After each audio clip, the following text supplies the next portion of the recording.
इस सीरीज का नाम है मेरियान 2019। शुरू में हम मेन कैरेक्टर एमा को देखते हैं जो एक मशहूर राइटर थी। वो एक विच यानी चुड़ैल जिसका नाम मेरियान था उसके बारे में कहानियां लिखा करती थी। उसकी ऐसी कहानियों को लोग काफी पसंद भी किया करते थे और इसी वजह से एमा इतनी मशहूर थी। ये काम वो काफी सालों से करती आ रही थी, मगर अब वो मेरियान के बारे में कहानियां लिखना बंद कर देती है क्योंकि अब उसे ऐसे लगने लगा था कि मुझे ऐसी डरावनी कहानियों की जगह कुछ अच्छा लिखना चाहिए। उसने अपनी किताब में सिर्फ यही लिखा था कि एक लड़की के सपनों में मेरियान विच आकर उसे तंग करती है और उसकी ये कहानी बेहद ही मशहूर हो गई थी। इस किताब ने बहुत पैसे कमाए थे, लेकिन अक्सर एमा अपनी पुरानी जिंदगी के बारे में सोचकर बहुत ज्यादा परेशान हो जाती है, जिसके बाद वो बहुत सारी शराब पी लिया करती है। उसके साथ काम करने वाली लड़की जो उसकी काफी अच्छी दोस्त भी थी एमा का बहुत ख्याल रखती है। अब यहाँ हमें एक और बात पता चलती है कि एमा के सपने में खुद मेरियान आया करती थी जो उसको काफी डरा देती थी। खैर रोज रोज अपने फैंस चाहने वाले लोगों से मिलना, उनकी किताब पर साइन करना ये एक राइटर के लिए आम बात होती है। इसी तरह एक दिन एमा जब ये सब कर रही थी तभी उसके पास एक लड़की आती है जो उसकी बहुत बड़ी फैन थी। कहती है कि मेरियान इस दुनिया में आ गई है, उसने मेरी मोम को अपने कंट्रोल में किया हुआ है, जिससे एमा अब तुम्हारी और तुम्हारे चाहने वालों की जिंदगी को खतरा है। अगर तुमने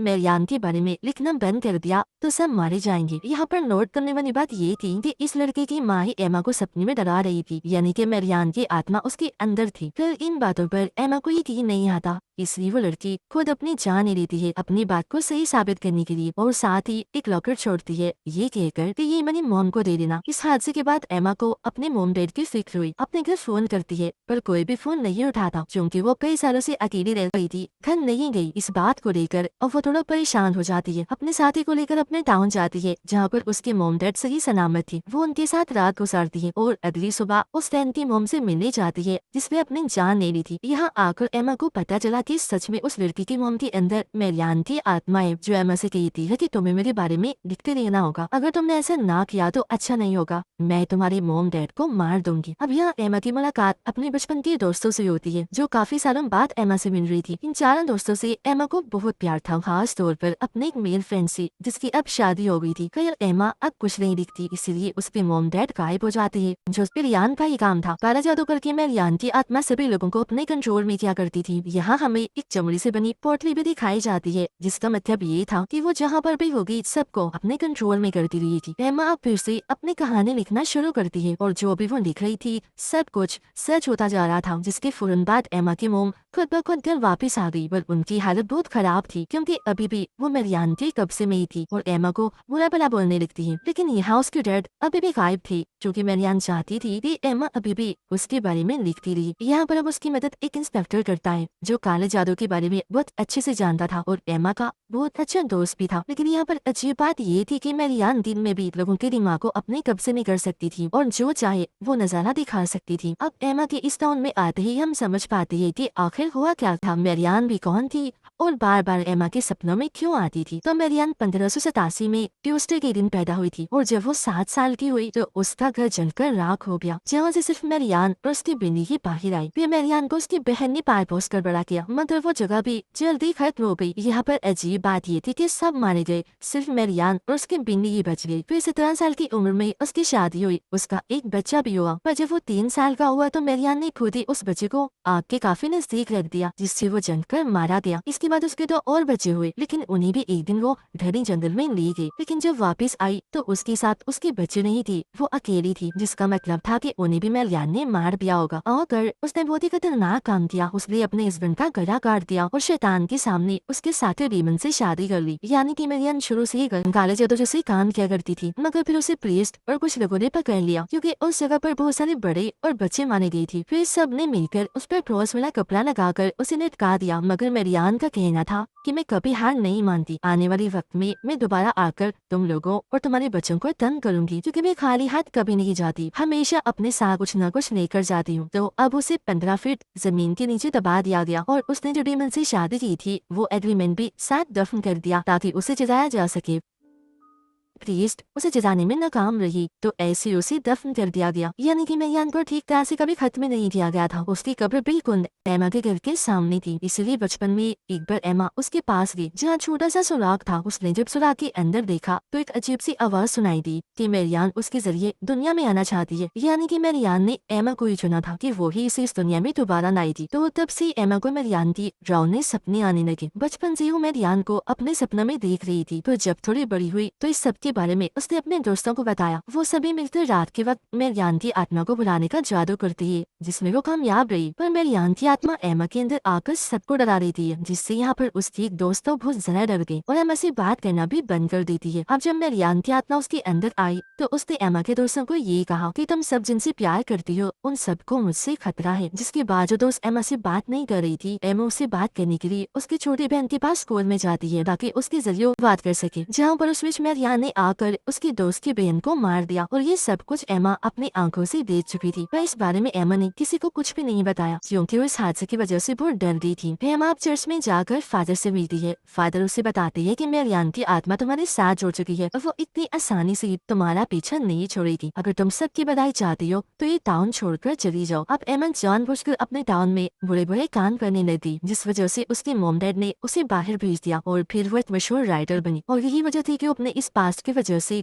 हर वक्त शराब के नशे में और परेशान रहा करती थी। अब कहानी दोबारा आ जाती है मौजूदा वक्त में। एमा को आज तक अपनी दोस्त की बहन की मौत का गम अंदर से खाए जा रहा था। यहाँ पर हैरान करने वाली बात ये थी कि मेरियान की आत्मा पिछले 15 सालों से एमा के पीछे पड़ी हुई थी, उसे डरा रही थी। एमा का किताब लिखना और उस कहानी में जिस लड़की के बारे में लिखा वो और कोई नहीं बल्कि खुद एमा थी। ये सब बातें एमा सोचकर नहीं लिखा करती थी, बल्कि ये सब कुछ उसके सपने थी जो उसने कहानियों के रूप में लिखी थी। अब एमा उस फैन लड़की की मोम के पास जाती है और उन्हें मारने की कोशिश करती है, क्योंकि उनके अंदर मेरियान की आत्मा थी। पर एमा का जो इंस्पेक्टर दोस्त था वो उसे ऐसे करने से मना करता है। फैन लड़की की मोम के अंदर मेरियान की आत्मा एमा से कहती है कि अगर तुमने मेरे बारे में किताब ना लिखी तो तुम्हारे मोम डैड मर जाएंगे। और होता भी बिल्कुल ऐसा ही है। एमा जब घर जाकर देखती है तो उसकी मोम मर चुकी थी। तो उस लड़की की मोम को जाकर वो दोबारा मारने की कोशिश करती है, पर इस बार उसे एमा के साथ ही बचा लेती है, जिससे अब मेरियान की आत्मा उस औरत के जिस्म से जा चुकी थी और जाते जाते वो एमा की शादी को भी नुकसान पहुंचा के जाती है। इंस्पेक्टर को एमा की डेड मिल गई थी, वो उन्हें हॉस्पिटल लेकर जाता है। यहाँ पर हमें एक और बात पता चलती है कि मेरियान जब किसी के जिस्म में आकर वापस जाती है तो वो उस इंसान के जिस्म से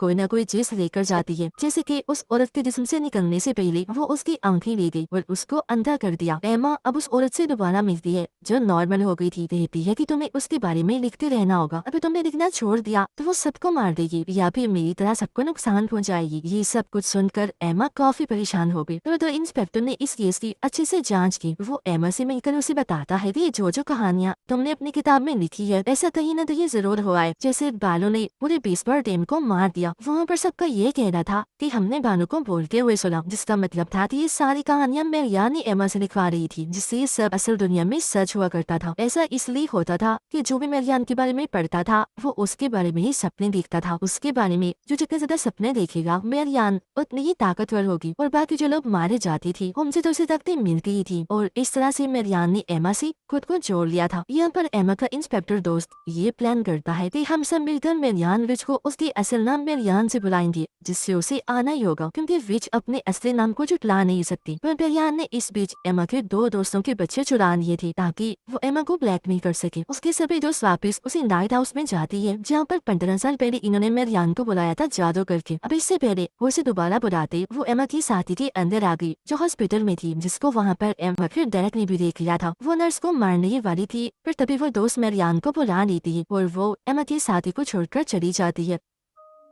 इन सब का प्लान ये था कि जब वो यहाँ पर आई थी तो ये लोग उसकी आत्मा को डॉग के अंदर कैद करके कहीं पर बांध देंगी ताकि वो किसी को नुकसान ना पहुंचाए। पर मेरियान बहुत चालाक थी, वो इन इंस्पेक्टर के अंदर आकर उसे ही मार देती है और साथ ही एमा की एक और दोस्त को भी। अब एमा की सभी दोस्त यही चाहती थी जो मेरियान के बारे में लिखती रही ताकि सबकी जान बच जाए। इसी तरह जब एमा घर थी तो उसका वो मेल फ्रेंड आता है जिससे वो प्यार करती है और ये दोनों एक साथ रात गुजारती है। पर जब सुबह होती है तो वहाँ पर कोई भी नहीं था। तभी बेल बजती है। जब एमा जाकर देखती है तो दरवाजे पर चर्च के फादर थे जिसको क्रॉस का निशान दिखाते हैं, जिससे एमा डर गई थी। वो फिर उसे मारने लगी जिससे एमा के मुंह से खून आने लगा। वो जल्दी से अपने कमरे में चली जाती है क्योंकि उसके उसके कानों में फादर जो मंत्र दे रही थी वो उसे सुने नहीं जा रही थी। फादर देखती है कि उसने एक और कहानी लिखी है जो उसे नहीं लिखनी चाहिए थी। फादर उसे बताते हैं कि आज ट्यूसडे है और फिर से मेरियान ने जन्म लिया है और वो तुम हो एमा, तुम्हारी जिस्म में मेरियान है। पर वो इस बात को मानने से इनकार कर देती है। मगर जब फादर उससे ये पूछती है कि तुम मेरियान हो तो वो हाँ बोल देती है। एमा के अंदर आई मेरियान की आत्मा फादर को भी नुकसान पहुंचाती है। फादर की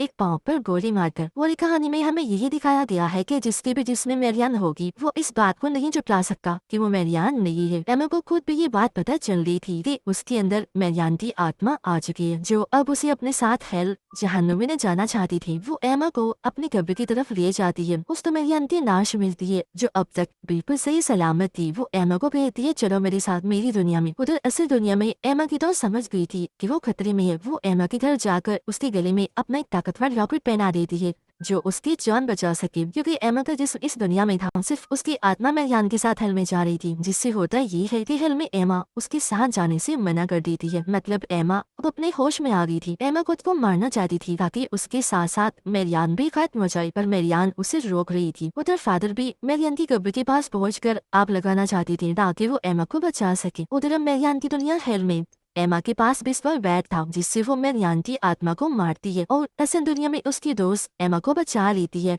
खुद को गोली मारने से। फादर भी मेरियान की कब्र को आग लगा देती है, पर मेरियान की आत्मा ने उन्हें अंदर खींच लिया था जिसमें जलकर मेरियान की आत्मा तो खत्म होती है, साथ में फादर भी मारे जाते हैं। एमा की घर बिल्कुल ठीक हो गई थी। उनका रिश्ता एमा के साथ काफी अच्छा हो गया था जो आज से पहले नहीं था। एमा को उसके साथी भी वापस मिल गई थी मगर उसके बोलने की ताकत जा चुकी थी क्योंकि मेरियान जाते जाते कुछ न कुछ साथ ले जाती है। वो दोनों टाउन को छोड़कर जा रही थी। जाते हुए सबसे मिलती है। यहाँ पर एमा अपने मेल फ्रेंड से मिलकर उस रात के बारे में बताती है कि तुम आए और हमने रात साथ गुजारी थी। मगर वो ये सुनकर हैरान हो जाता है क्योंकि वो आया ही नहीं था। उसे गुस्सा आ गया और वो यहाँ से चला गया। यहाँ पर एमा बहुत परेशान हो जाती है। वो अपने साथी से पूछती है क्या तुम्हें भी मेरियान काले समंदर के पास लेकर गई थी? तो वो कुछ नहीं कहती, पर अचानक से बोल पड़ती है कि हाँ हाँ मैंने भी हन को देखा है। एमा हैरान होते हुए फिर से पूछती है पर वो कुछ नहीं बताती। एमा को सारे रास्ते उल्टी आ रही थी। उसके साथी उसके लिए प्रेगनेंसी किट लेकर आती है चेक करने के लिए कि कहीं वो माँ तो नहीं बनने वाली। एमा कहती है क्या मजाक है, ऐसा कुछ नहीं हो सकता, मेरी शादी नहीं हुई। लेकिन जब वो टेस्ट करती है तो सच में वो माँ बनने वाली थी। अब यहाँ उसके माँ बनने की दो वजह हो सकती है। वो हो सकता है उस रात एमा के दोस्त के रूप में डीमन आया हो। वो रात एमा के साथ रहा क्योंकि वो मेरियान को दोबारा जिंदा करना चाहता है और एमा के पेट में मेरियान का ही रूप है। दूसरी वजह ये हो सकती है कि उस रात मेरियान ने खुद उसके दोस्त को अपने कंट्रोल में करके एमा के पास ले जाओ ताकि एमा के जरिए मेरियान का दूसरा जन्म हो। मतलब वो एमा से पैदा हो क्योंकि शुरू से उसने एमा को ही चुना। आपको क्या लगता है कमेंट सेक्शन में जरूर बताइएगा। और इसी सीन और सस्पेंस के साथ ही ये सीरीज इधर ही खत्म हो जाती है।